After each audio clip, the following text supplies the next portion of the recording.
When I was 25, I went to Juilliard right next door. Not a very good experience, by the way. And I remember at one point, I felt like I lost my voice as an artist. I said, who am I really? What am I doing here? How am I going to be different from everyone else? So I decided to go on a cultural arts safari in Africa. I made Juilliard pay for it. And I went to the Gambia.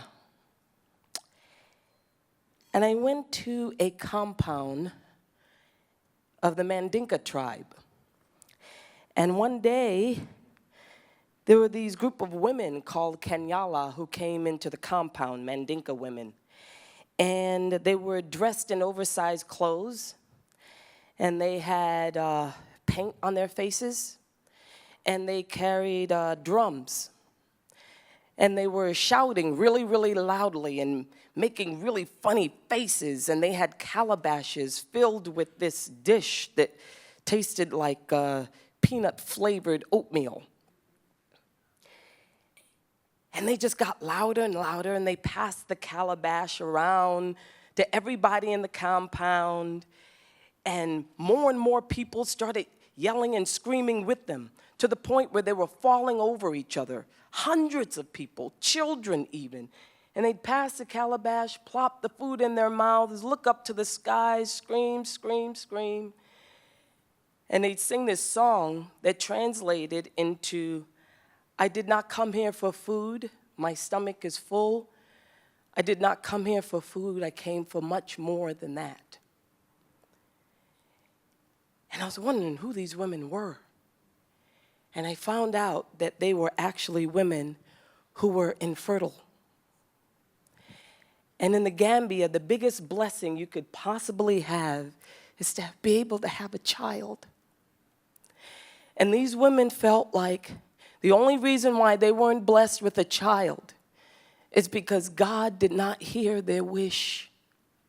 And so the whole point of the ritual was to make as much noise as possible so God could hear them and pour down the blessing. The beauty of that ritual was that it was actually a ritual, and actually something that they could do to get what they wanted in their lives. The beauty of that ritual was the participation. The beauty of that ritual was the people who were surrounding these women who said, you know what? God didn't hear you, did not see you. And I'm going to make sure that he does. I'm going to do my part in your life to make sure that she hears you. And that is the beauty of everybody in this room. In the words of Thomas Merton, perhaps we're stronger than we think.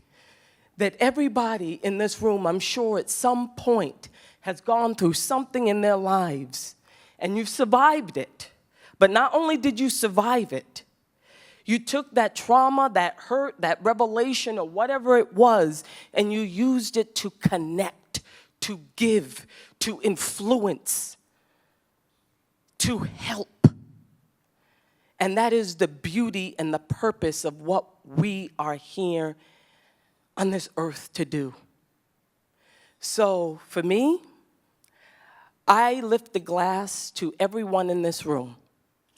Everyone who has decided to live a life bigger than yourself. Everyone who decided to slay those dragons and say, it's not just about me. And I applaud you. And I am honored to be in this room with you. Thank you.